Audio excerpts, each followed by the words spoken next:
ورحمة الله وبركاته.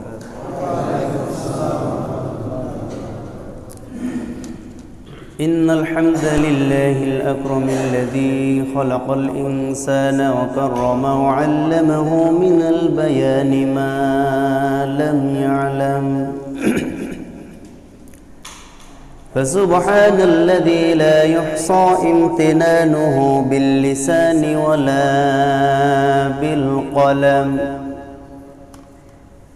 نشهد أن لا إله إلا الله وحده لا شريك له،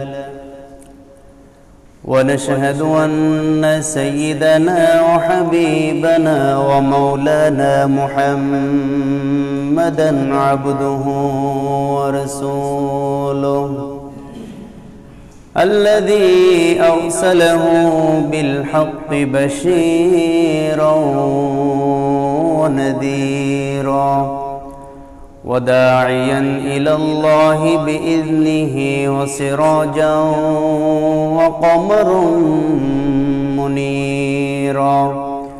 فقد قال الله تعالى في كلامه المجيد وفرقانه الحميد: أعوذ بالله من الشيطان الرجيم. بسم الله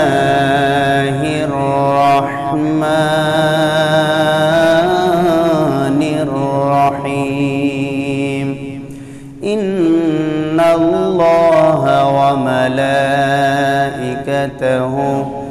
يصلون على النبي يا أيها الذين آمنوا صلوا عليه وسلموا تسليما. اللهم صل على محمد وعلى آل محمد كما صليت على إبراهيم وعلى آل إبراهيم إنك حميد مجيد.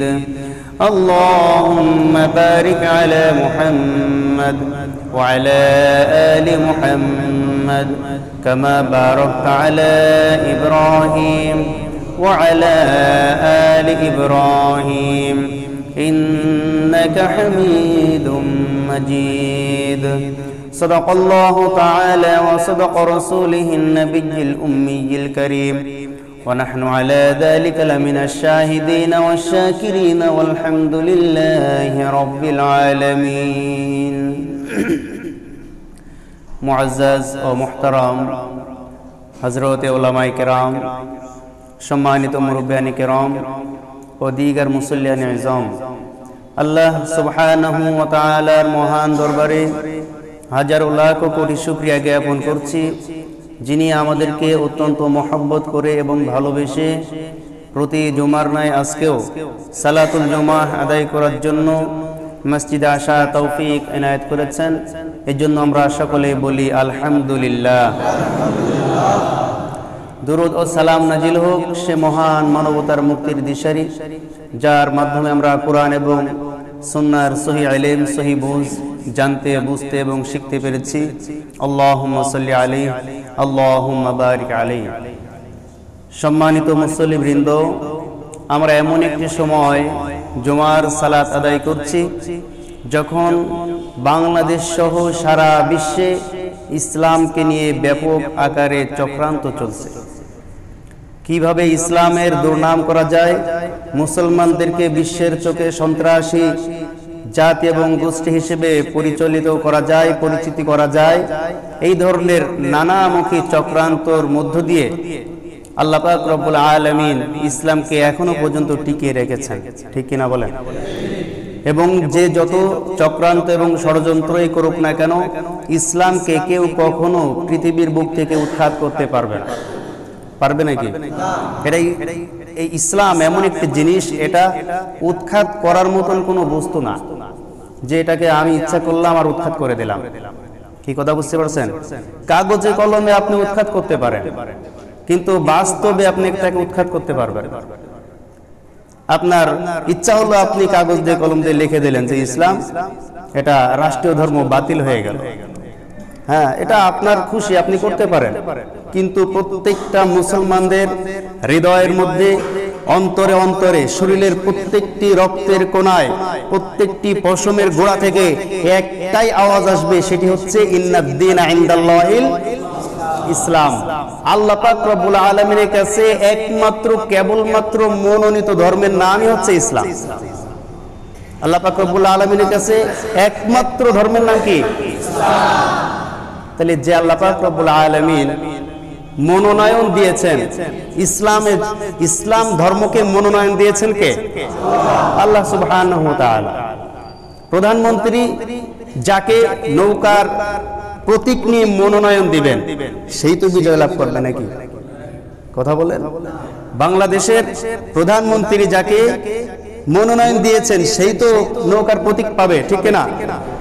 তা আল্লাহ সুবহানাহু ওয়া তাআলা এই গোটা বিশ্ব জাহানের যিনি রব, যিনি লালনকর্তা, পালনকর্তা, সৃষ্টিকারী, সে আল্লাহ সুবহানাহু ওয়া তাআলা মনোনয়ন দিয়েছেন।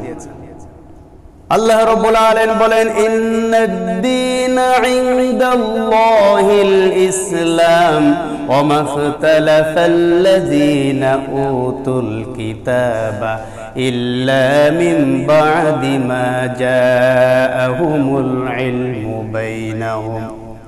আল্লাহ পাক রব্বুল আলামিন আরেক জায়গায় বলতেছেন যে ইসলাম বাদে, ইসলাম বাদ দিয়ে তোমরা যে যে ধর্মই পালন করো না কেন, ইসলামকে বাদ দিয়ে তোমরা যদি অন্য কোনো ধর্মকে পালন করতে চাও, আল্লাহ বলছেন কোনো কিছু আমি তোমাদের কাছ থেকে গ্রহণ করব না। বলেন সুবহানাল্লাহ।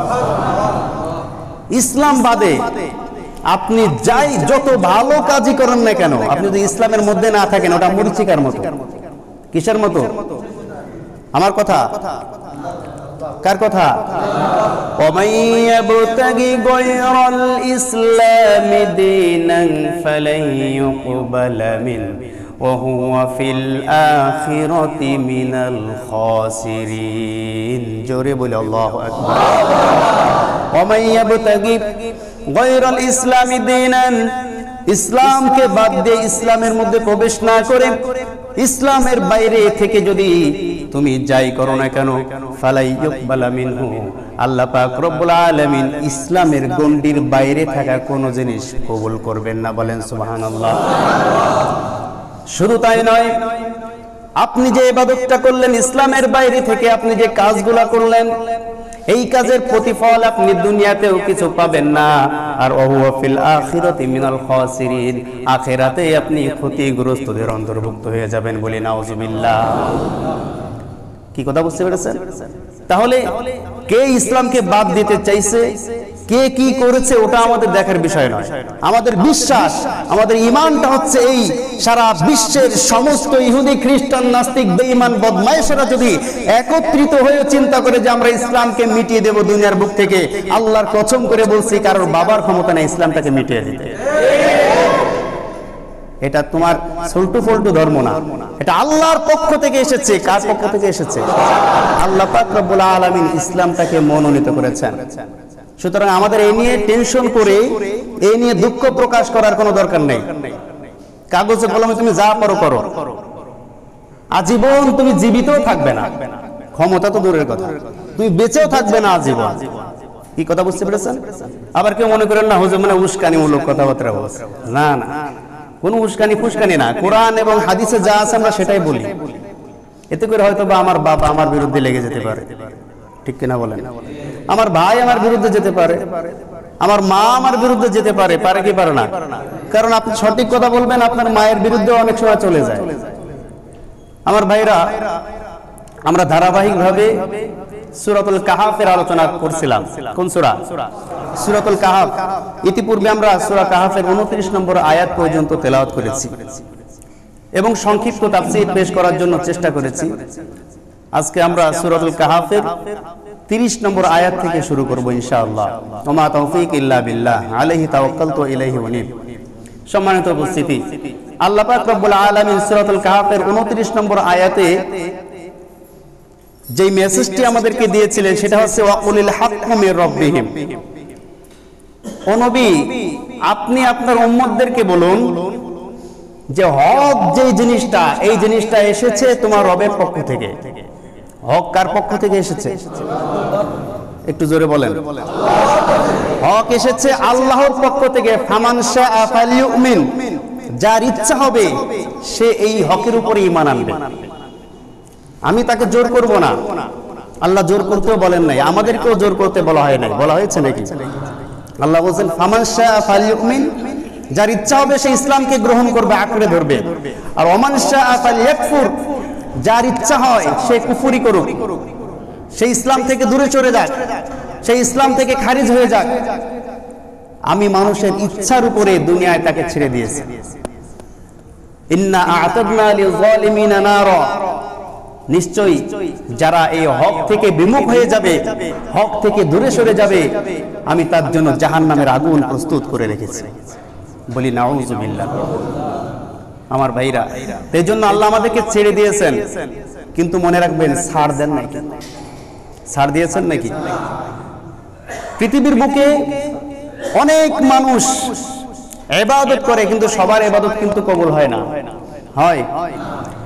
আমার ভাইরা, আল্লাহ রাব্বুল আলামিন এখানে জন্য জাহান্নামীদের অবস্থা বর্ণনা করার পরে, কেন মানুষ জাহান্নামে যাবে এই অবস্থা বর্ণনা করার পরে এবার এখানে আমাদেরকে সুন্দরভাবে বলছেন, ইন্নাল্লাযীনা আমানু ওয়া আমিলুস সালিহাতি ইন্না লা নুদিউ আজরা মান আহসানা আমালা। জোরে বলো আল্লাহু আকবার। ইন্নাল্লাযীনা আমানু, নিশ্চয়ই যারা, ওই যে আল্লাহ বলেছিলেন ওয়াকুলিল হাক্কু মির রাব্বিকুম, এই হকের উপরে সঠিকভাবে যথাযথভাবে যারা ঈমান আনতে পেরেছে, সঠিকভাবে হকটাকে মেনে নিয়েছে, ওয়া আমিলুস সালিহাত, এবং নেক আমল করেছে, তাহলে সর্বপ্রথম আমাদেরকে হক গ্রহণ করার পরে ভালো কাজ করতে হবে। শুধু হক গ্রহণ করলাম এতটুকুই চলবে না, আমাদেরকে হক গ্রহণ করার পরে নেক আমল করতে হবে, ভালো কাজ করতে হবে। কি কথা বুঝতে পারছেন? যদি কেউ কোরআনকে ধারণ করতে পারে, ইসলামকে লালন করতে পারে, এরপরে ভালো কাজ করতে পারে ইসলামের গণ্ডির মধ্যে থেকে, আল্লাহ বলেন ইন্না লা নুদিউ আজরা মান আহসানা আমালা, তাহলে ওই সমস্ত ব্যক্তিদের কোনো আমল আমি বরবাদ করি না, তার উত্তম প্রতিদান আমি আল্লাহ পাক রব্বুল আলামিন দান করে দেই। কথা বুঝতে পেরেছেন?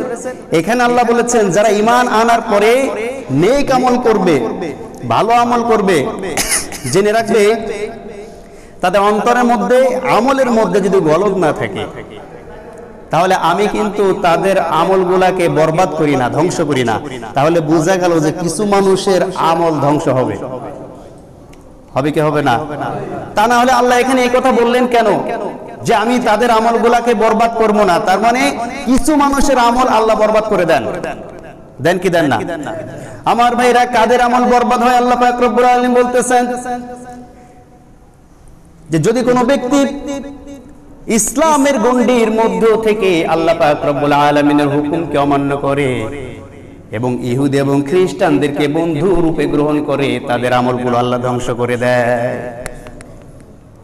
কি কথা কি বুঝেন নাই? যদি কোনো ব্যক্তি ইসলামকে বুকে ধারণ করে, ইসলামকে লালন করার পরে এরপরে বন্ধুরূপে গ্রহণ করলো কাদেরকে?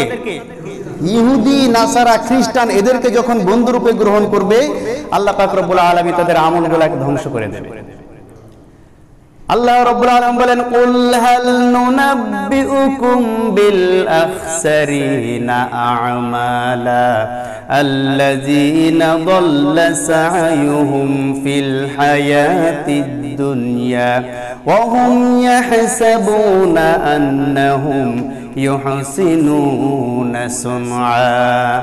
আল্লাহ পাক বলেন কুল, ও নবী আপনি বলুন, হাল নুনাব্বিউকুম, আপনি কি বলে দেব, আমি কি আপনাকে বলে দেব, বিল আখসারিনা আমালা, কোন বান্দার আমলগুলা ক্ষতিগ্রস্তদের অন্তর্ভুক্ত হয়ে যায়, যে ব্যক্তি আমল করার পরেও কিয়ামতের ময়দানে এসে দেখবে যে বান্ডিল সব ফাঁকা।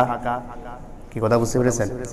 আপনি ব্যাংক থেকে 1 লক্ষ টাকা চেকের মাধ্যমে তুলে নিয়ে আসলেন, তুলে নিয়ে আসার পরে নিজের কর্মক্ষেত্রে যখন আসলেন, নিজের কর্মক্ষেত্রে আসার পরে বেচা কেনা করার পরে এবার টাকাগুলো যখন পেমেন্ট করবেন, যেই ব্যক্তিকে টাকা দিয়েছেন টাকা হাতে নিয়ে যদি বলে এই টাকা একটাও চলবে না, সব জাল নোট।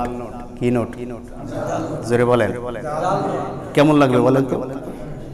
ব্যাংকের কাছে গেলে ব্যাংকের বলবে যে এই টাকা আমরা দিছি। হ্যাঁ, ব্যাংক এই ড্রাইভার নেবে, একবার বেরোতে পারলে হয় তো সব ড্রাইভার আপনার।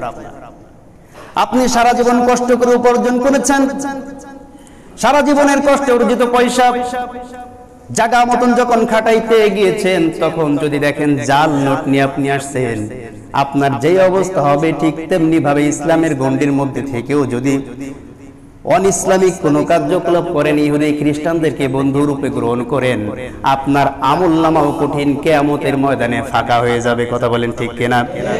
আল্লাহ পাক বলেন, ইয়া আইয়ুহাল্লাযীনা আমানু লা তাত্তাখিযুল ইয়াহুদা ওয়ান নাসারা আউলিয়া বা'দুহুম আউলিয়াউ বা'দ ওয়া মান ইয়াতাওয়াল্লাহুম মিনকুম ফাহুয়া মিনহুম ইন্নাল্লাহা লা ইয়াহদিল কওমায যালিমিন। জোরে বল আল্লাহু আকবার। ইয়া আইয়ুহাল্লাযীনা আমানু, ও ঈমানদারগণ, লা তাত্তাখিযু, তোমরা বন্ধুরূপে গ্রহণ করো না, আল ইয়াহুদা ওয়ান নাসারা, ইহুদি এবং নাসারা, ইহুদি এবং খ্রিস্টান মূর্তি পূজারী যারা, তাদেরকে তোমরা নিজেদের বন্ধু রূপে গ্রহণ করো না। কিন্তু আমাদের বন্ধু খুঁজে দেখলে যদি দেখা যায় 10 জন বন্ধু আছে, তা 5 জনই ওই গ্রুপ। ঠিক কিনা বলেন? ঠিক কিনা? আজকে আমরা বলি ধর্ম যার যার, উৎসব সবার, এই কথা বলে আমরা ইহুদি এবং খ্রিস্টানদেরকে বন্ধু বানিয়ে নিয়েছি কি নেই? নাই। আমার ভাইরা কে বক্তব্য দিয়েছে ওটা আমাদের দেখার দরকার নেই, কিন্তু আমাদের ঘরে ঘরে এখন এই বক্তব্য চলে যে ধর্ম যার যার, উৎসব সবার। তা আমরাও মানলাম ধর্ম যার যার, উৎসব সবার। তাহলে আমাদের ধর্মের উৎসবেও তোমাদেরকে আসতে হবে, আমাদের জুমার দিন তোমাদেরকে উপস্থিত হতে হবে, আমাদের ঈদের নামাজে তোমাদেরকে উপস্থিত হতে হবে, আমাদের ওয়াজ মাহফিলে তোমাদেরকে উপস্থিত হতে হবে, আমাদের 5 ওয়াক্ত নামাজেও তোমাদেরকে উপস্থিত হতে হবে। হবে কি হবে না? জোরে বলেন। আপনার মেয়ের বিয়েতে আপনি আমাকে দাওয়াত দিয়েছেন, ভালো করে বুঝবেন। আপনার মেয়ের বিবাহতে আপনি আমাকে দাওয়াত করেছেন, আমি যাই নাই। এবার আমার মেয়ের বিবাহতে যদি আমি আপনাকে দাওয়াত করি, আপনি যাবেন? হ্যাঁ, যাবেন? আমার ভাইরা, সমাজে এরকম হয় না? হয় কি হয় না? মেয়ের বিবাহে দাওয়াতে যদি কেউ না আসে, ওটাকে কোট করে রাখে যে ওর মেয়ের বিবাহ অথবা ওর ছেলের বিবাহতে আমি যাব না। কিন্তু একটু লজ্জা পাওয়া উচিত।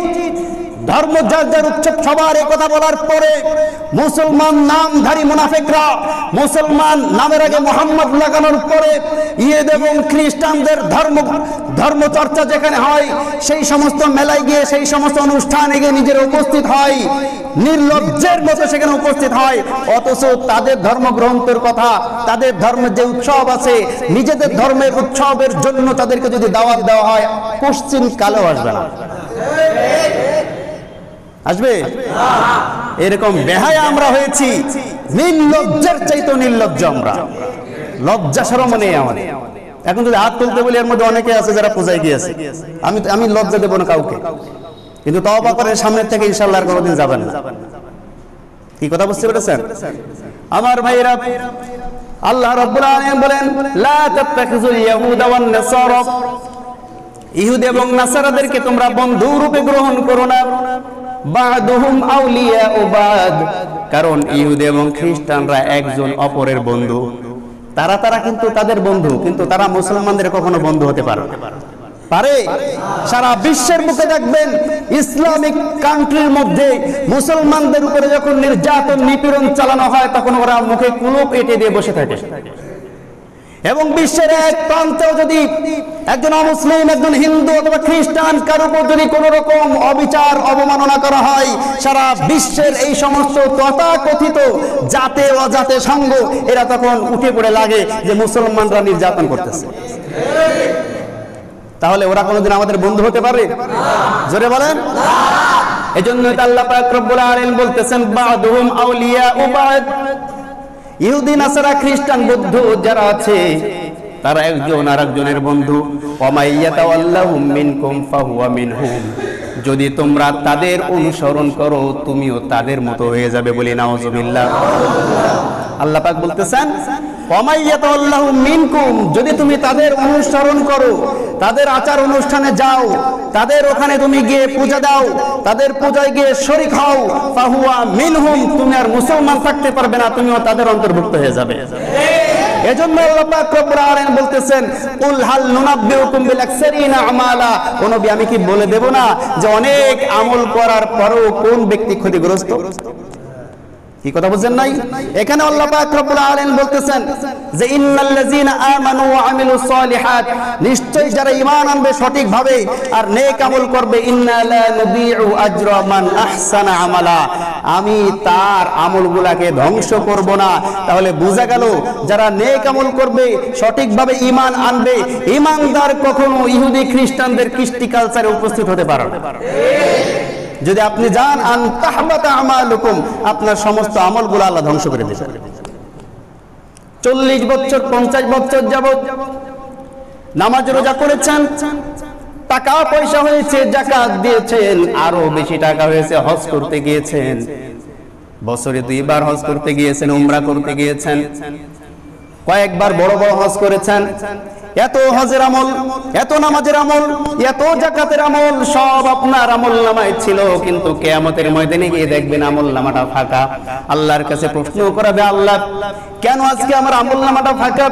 আল্লাহ রাব্বুল আলামিন বলেন তুমি কি ওই আয়াত শোনো নাই? ওয়া মাইয়াতাওয়াল্লাহুম মিনকুম ফাহুয়া মিনহুম, যদি তুমি ইহুদি খ্রিস্টানদেরকে অনুসরণ করো তুমিও তাদের অন্তর্ভুক্ত হয়ে যাবে। আনতাহাবাতা আমালুকুম, তোমার সমস্ত আমল আমি বরবাদ করে দিব, বলি নাউজুবিল্লাহ। তুমি অনেক ভালো কাজ করেছো, অনেক ইবাদত করেছো, অনেক নামাজ পড়েছো, অনেক যাকাত দিয়েছো, অনেকবার হজ করেছো, কিন্তু যখন বন্ধুরূপে ইহুদি এবং খ্রিস্টানদেরকে গ্রহণ করে, শুধু বন্ধুরূপে গ্রহণ করো নাই, তাদের আচার অনুষ্ঠানেও তুমি গিয়ে উপস্থিত হয়েছো, সাথে সাথে তোমার আজীবনের সমস্ত আমল ধ্বংস হয়ে গিয়েছে। কথা বুঝতে পেরেছেন? 2টা আমল আমাদের সমাজে খুবই মারাত্মক, 2টা কাজ আমাদের সমাজে খুবই মারাত্মক। একটি হচ্ছে বেদআত আর একটা হচ্ছে শিরক। যে 2টা কাজই মানুষের আমল ধ্বংস করে দেয়। কথা বুঝতে পেরেছেন? আপনি যখন বেদআত করবেন, বেদআত দিয়ে কোনো আমল করবেন, যে আমল রাসূল করিম সাল্লাল্লাহু আলাইহি ওয়াসাল্লাম করেন নাই, সাহাবায়ে কেরাম করেন নাই, রাসূল সাল্লাল্লাহু আলাইহি ওয়াসাল্লাম অনুমতিও দেন নাই, এই ধরনের আমল আপনি যখন করবেন তখন আপনার ওই সমস্ত আমল সব বরবাদ হয়ে যাবে। হাউজে কাউসারের পানি আপনার আমার কপালে জুটবে না যদি আমরা বেদাতের উপর আমল করি। আর শিরিক যদি আপনার আমার মাধ্যমে হয়ে যায়, জীবনে একবারও যদি হয়, জীবনের শেষ মুহূর্ত পর্যন্ত যদি আমাদের দ্বারা শিরিক সংগঠিত হয়ে যায়, সারা জীবনের সমস্ত আমল বরবাদ হয়ে যাবে। কি কথা বুঝতে পেরেছেন? এজন্য এই ধরনের কার্যকলাপ আমাদের এর থেকে বিরত থাকতে হবে। থাকবেন তো ইনশাআল্লাহ? আমার ভাইরা, এবার আল্লাহ পাক রব্বুল আলামিন বলতেছেন যারা ইহুদি খ্রিস্টানদেরকে বন্ধুরূপে গ্রহণ না করে সঠিকভাবে আল্লাহ এবং আল্লাহর রাসূলের দেখানো পথ অনুসরণ করে চলবে, আল্লাহ পাক রব্বুল আলামিন তাদের কথা বলছেন উলাইকা লাহুম জান্নাতু আদনিন তাজরি মিন তাহতিহাল আনহার يحلون فيها من أساور من ذهب ويلبسون ثيابا خضرا من سندس واستبرق متكئين فيها على الأرائك نعم الثواب وحسنت مرتفقا আল্লাহ রাব্বুল আলামিন বলেন উলাইকা লাহুম, ওরাই হচ্ছে তারা যারা কখনোই আল্লাহ পাক রব্বুল আলামিনকে বাদ দিয়ে অন্য কাউকে প্রভু রূপে গ্রহণ করে নাই, আল্লাহর রাসূলের তরিকা বাদ দিয়ে অন্য কোন তরিকার মধ্যে যায় নাই, ভালো কাজ করেছে, আল্লাহর কথা শুনেছে, তাদের জন্য আল্লাহ রেখে দিয়েছেন জান্নাত। তাদের জন্য কি রেখে দিয়েছেন? জোরে বলেন। তাদের জন্য জান্নাত রেখে দিয়েছেন। কেমন জান্নাত আল্লাহ রেখে দিয়েছেন?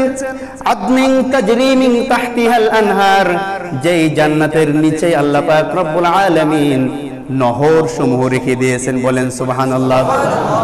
আমরা একটু সামনে আগায় আসি, একটু সামনে আগায় আসি, পিছনে যারা আসে ওনাদেরকে বসতে দেই, পরবর্তীতে যদি জায়গা না হয় আপনারা উপরে চলে যাবেন, একটু বসতে দেন, সামনে আগায় আসি। আমার ভাইরা, আল্লাহ রাব্বুল আলামিন কিরকম জান্নাত আমাদের জন্য রেখে দিয়েছেন এবং এই ঝর্ণা কিরকম হবে সূরাতুল মুহাম্মাদের মধ্যে আল্লাহ পাক রব্বুল আলামিন সুন্দর বিস্তারিত বর্ণনা আমাদেরকে দিচ্ছেন। মাসালুল জান্নাতুল্লাতী উইদাল মুত্তাকুনা ফিহা আনহারুম মিন মাইন গায়রি আসিন وأنهار من لبن لم يتغير طعمه وأنهار من خمر لذة للشاربين جورب الله أكبر مثل الجنة التي وعد المتقون মুত্তাকিদের সাথে আমি আল্লাহ পাক রব্বুল আলামিন যে জান্নাতের ওয়াদা করেছিলাম তার উদাহরণ হচ্ছে এরকম। ফিহা আনহারুম, তার মধ্যে আমি নহর রেখেছি, সমুদ্র রেখেছি, নালা রেখেছি, ঝর্ণা রেখেছি, মিম্মা ইন, স্বচ্ছ পানির ঝর্ণা। কিসের ঝর্ণা? স্বচ্ছ পানির ঝর্ণা। গায়রি আসিন, যেই স্বচ্ছ পানি কখনোই অস্বচ্ছ হবে না, সব সময় পবিত্র থাকবে। সব সময় কি থাকবে? সব সময় পবিত্র থাকবে। আর এমন পবিত্র যেই পানি নিজেও পবিত্র এবং এর পানকারীকেও পবিত্র করে দেয়। কথা বুঝতে পেরেছেন? ওয়ানহারুম মিন লাবানিল লাম ইয়াতাগায়্যার তা'মুহু, এবং তার মধ্যে দুধের ঝর্ণা আছে। কিসের ঝর্ণা? দুধের ঝর্ণা রেখে দিয়েছেন। লাম ইয়াতাগায়্যার তা'মুহু, যেই দুধ পৃথিবীর দুধের চাইতে শ্রেষ্ঠ এবং কোটি কোটি গুণ বেশি সুস্বাদু। বলেন সুবহানাল্লাহ। দুনিয়ার যে দুধ আমরা পান করি আর আখিরাতের দুধ আকাশ এবং পাতাল পার্থক্য। আকাশ এবং পাতালের মতো পার্থক্য করলেও হবে না, এর চাইতে আরো বেশি পার্থক্য। কি কথা বুঝতে পেরেছেন? কারণ এই জান্নাতের যে নাজ নিয়ামত, এটা আমরা উপলব্ধি করার ক্ষমতা আল্লাহ আমাদেরকে দেন নাই, দিয়েছেন। কেউ এটাকে উপলব্ধি করতে পারবে না যে কি কি নিয়ামত আল্লাহ আমাদের জন্য রেখে দিয়েছেন। কোন সুবহানাল্লাহ। ফিহা আনহারুম মিন লাবানিল লাম ইয়াতাগায়্যার তা'মুহু ওয়া আনহারুম মিন খামরিন, এবং আল্লাহ পাক রব্বুল আলামিন খমরের ঝর্ণা রেখে দিয়েছেন। খমর হচ্ছে মদ বাংলা ভাষায়। খমর শব্দের অর্থ কি? মদ। আল্লাহ পাক রব্বুল আলামিন এরকম মদ আমাদের জন্য রেখে দিয়েছেন। লাযযাতিল লিশারিবিন, এই যে মদ, এটা নিজেও পবিত্র, অপবিত্র মদ না। আমাদের পৃথিবীর বুকে আমরা যে মদগুলা তৈরি করি, এটা কোনো না কোনো ভালো জিনিস নষ্ট করে পচায়ে এরপরে মদ বানানো লাগে, ঠিক কিনা? আঙ্গুর পচিয়ে মদ বানাই, খেজুর পচিয়ে মদ বানাই, খেজুরের রস পচানোর পরে মদ হয়, ঠিক কিনা বলেন? কিন্তু আল্লাহ পাক রব্বুল আলামিন যে খমরের কথা, মদের কথা বলেছেন, এটা কোনো পচনশীল বস্তু দিয়ে বানানো নয়। আল্লাহ পাক রব্বুল আলামিন মেশ এবং জাফরান মিশ্রিত সুন্দর পানির মাধ্যমে এই সুস্বাদু মদ তৈরি করবেন। বলেন সুবহানাল্লাহ। লাযযাতিল লিশারিবিন, এমন মদ যেই মদ পানকারীর জন্য অস্বস্তিকর হবে না, স্বাস্থ্যকর হবে। দুনিয়ার মধ্যে কয়েকটি বিষয় আছে। এক নম্বর বিষয় হচ্ছে মাথা মাতাল হয়ে যায়। কি হয়ে যায়? মাতাল হয়ে যায়, মাথা ব্যথা করে, অনেক সময় বমি আসে, আসে কি আসে না, শরীর নিস্তেজ করে দেয়। কিন্তু জান্নাতের মধ্যে আল্লাহ সুবহানাহু ওয়া তাআলা যে শরাব আমাদেরকে পান করাবেন, এই মদ পানকারীর জন্য কোনো মাথা ব্যথারও কোনো কারণ নাই, পেট ব্যথারও কোনো কারণ নাই, এর মধ্যে বমি বমি কোনো ভাবও হবে না, বরঞ্চ পানকারীর জন্য শরীরের মধ্যে পাওয়ারফুল এবং শক্তি, এনার্জি তৈরি করে দিবে। কথা বুঝতে পেরেছেন? লাযযাতিল লিশারিবিন ওয়া আনহারুম মিন আসালিন মুসাফফা, আল্লাহ রাব্বুল আলামিনের মধ্যে মধুর ঝর্ণা রেখে দিয়েছেন। কিসের ঝর্ণা? আমাদের দুনিয়ার বুকে আমরা খাঁটি মধু বলে 500-800 টাকা কেজি খাঁটি মধু কেনার পরে বাড়ি 2 মাস খাওয়ার পরে দেখি নিচে চিনি আছে। কি আছে? চিনি। হ্যাঁ, এই 2 নম্বর ভেজাল মধু খেতে তাই যদি আমাদের এত মজা লাগে, তাহলে আল্লাহ পাক রব্বুল আলামিন যেই মধু আমাদেরকে খাওয়াবেন, আসালিন মুসাফফা, আল্লাহ বলেন স্বচ্ছ মধু। সুবহানাল্লাহ বলেন। কি কথা বুঝতে পেরেছেন আমার ভাইরা? এই যে নহর সমূহ আল্লাহ পাক রব্বুল আলামিন বর্ণনা দিয়েছেন, এই সমস্ত নহর সমূহ জান্নাতের মধ্যে এমন ভাবে আপনার কাছে থাকবে, আল্লাহ পাক রব্বুল আলামিন বলছেন এই ঝর্ণা সমূহ তুমি তোমার ইচ্ছা মতন পরিচালিত করতে পারবে। তুমি মনে মনে চিন্তা করেছো যে তোমার বেডরুমে একটা নালা রাখবে, তোমার বেডরুমে নালা চলে যাবে। তুমি চিন্তা করবে ড্রয়িং রুমে আমি একটা নালা রাখবো, ড্রয়িং রুমেও তোমার একটা লাইন আল্লাহ পাক রব্বুল আলামিন করে দিবেন। তুমি শুধু মনে মনে চিন্তা করবে, আল্লাহ পাক রব্বুল আলামিন সেটা সংগঠিত করে দিবেন। বলেন সুবহানাল্লাহ। তুমি যদি মনে মনে চিন্তা করে যে আমি কায়েত হয়ে শুয়ে থাকবো খাটের উপরে, আর এই ঝর্ণা আমার মুখের কাছে থাকবে, আমি শুধু এরকম ইচ্ছা করবো আর গালের মধ্যে চলে আসবে, আল্লাহ ওখানেও ব্যবস্থা করে দিবেন। সূরা দাহারের মধ্যে আল্লাহ এই কথা বলেছেন। সুবহানাল্লাহ বলেন। আমার ভাইরা, এইজন্য আল্লাহ বলতেছেন তাজরি মিন তাহতিহিমুল আনহার, আমি তাদের জন্য এমন নহর সমূহ সহ জান্নাত রেখে দিয়েছি। ইউহাল্লাউনা ফিহা মিন আসাফিরা মিন যাহাব, আল্লাহ পাক বলতেছেন তাদের আসনগুলো হবে, তাদের বসার স্থান হবে স্বর্ণ খচিত স্থান। বলেন সুবহানাল্লাহ। আমরা দুনিয়ার বুকে দেখি, এখন নেই, এখনকার প্রধানমন্ত্রীরা ওই ধরনের চেয়ার পাবে কোথায়? আগে যারা রাজা বাচ্চা ছিল, আপনারা অনেক সময় দেখেছেন বা ইতিহাসে পড়েছেন, তাদের যে সিংহাসনগুলা ছিল, এই সিংহাসনগুলা স্বর্ণের তৈরি। কিসের তৈরি? স্বর্ণের তৈরি সিংহাসন, এবং খুব বড় ফটক অনুযায়ী বসে থাকলে একটা আলাদা একটা পাওয়ার মনে হয় কি যে বিশাল বড় একজন রাজা এবং বাদশা বসে আছে, ঠিক কিনা বলেন? এবং তাদের গায়ে থাকবে, আল্লাহ পাক রব্বুল আলামিন বলছেন যে তাদের ইয়ালবাসুনা সিয়াবাম মিন সুনদুসিন খুজরি ওয়া ইস্তাবরাক, আল্লাহ বলছেন তাদের গায়ের যে পোশাক থাকবে, এই পোশাকের উপরে নীল ইয়াকুত পাথর সমূহ খচিত খচিত থাকবে।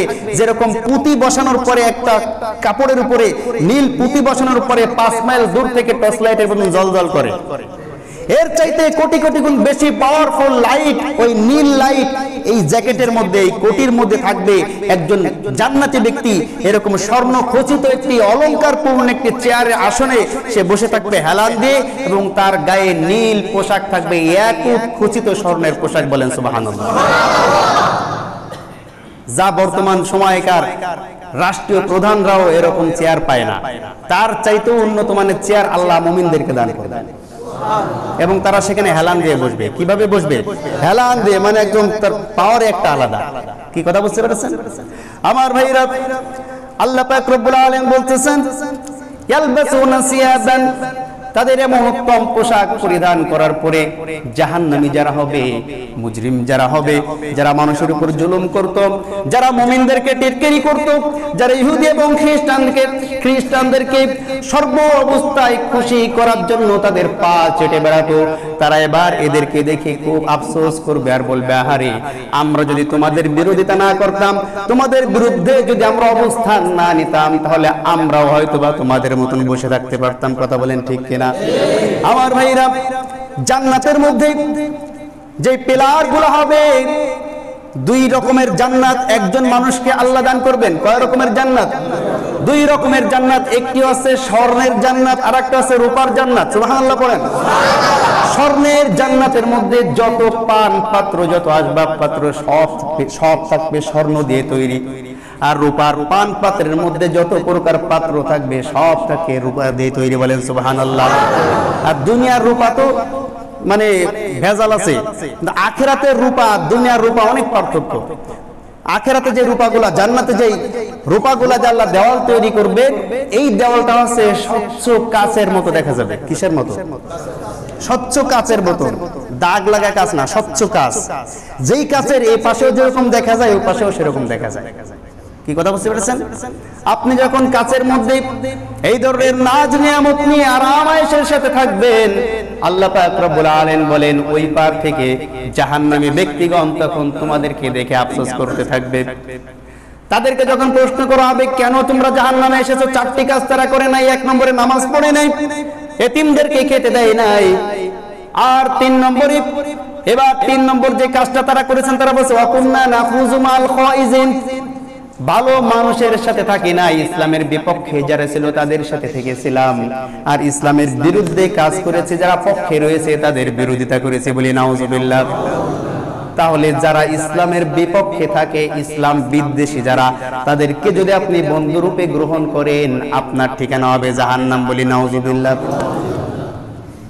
আমার ভাইরা, জান্নাত হচ্ছে মানুষের জন্য উত্তম জায়গা, আর জাহান্নাম হচ্ছে মানুষের জন্য কিসের জায়গা? অনুত্তম বা শাস্তির জায়গা। এজন্য জান্নাত এবং জাহান্নামের দুইটা স্থান বর্ণনা করার পর আল্লাহ পাক রব্বুল আলামিন জাহান্নাম সম্পর্কে বলতেছেন বিইসাশ শারাব, তাদেরকে খেতে দেওয়া হবে রক্ত এবং পুজ গলিত খাবার এবং খুব গরম খাবার। ওয়াসাআত মুরতাফাকা, কত নিকৃষ্ট খাবার খাবে জাহান্নামীগণ।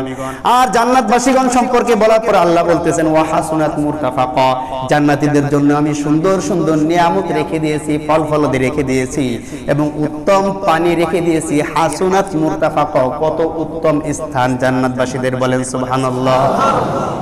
আল্লাহ পাক রব্বুল আলামিন যে জান্নাতের কথা আপনার জন্য আমার জন্য বলেছেন কোরআনের মধ্যে, এই জান্নাত আমরা আশা করতে পারি কিনা? জোরে বলেন, আমরা কি সবাই জান্নাতে যেতে চাই? জান্নাতে যেতে চাই। জান্নাতে যদি যেতে চাই অবশ্যই জান্নাতীদের মতন আমল করতে হবে। যে আমল করলে জান্নাতে যাওয়া যায় এরকম আমল করতে হবে। আর যদি জাহান্নামের মধ্যে যাওয়ার ইচ্ছা থাকে তাহলে আগের ওই আমলগুলা করবেন। ইহুদি খ্রিস্টানদেরকে বন্ধুরূপে গ্রহণ করবেন, মুসলমানদের বিরুদ্ধে কাজ করবেন, তাহলে আপনার কোনো অসুবিধা নাই, বিনা হিসেবে জাহান্নাম। কি কথা বুঝতে পেরেছেন আমার ভাইরা? আল্লাহ পাক রব্বুল আলামিন আমাকে এবং আপনাদের সকলকে জান্নাতীদের মতন আমল করে জান্নাতের এই যে নাজ নিয়ামতগুলোর কথা শুনলাম, আল্লাহ পাক রব্বুল আলামিন এই সমস্ত নাজ নিয়ামতের অধিকারী আমাদেরকে বানিয়ে দিন। আমরা সকলে বলি আমিন। ওয়াসাল্লাল্লাহু আলা নবিয়িনা মুহাম্মদ ওয়া আলা আলিহি ওয়া সাহবিহি আজমাইন। সুবহানাল্লাহি বিহামদিহি, সুবহানাকা আল্লাহুম্মা বিহামদিকা, আশহাদু আল্লা ইলাহা ইল্লা আনতা, আস্তাগফিরুকা ওয়া আতুবু ইলাইক।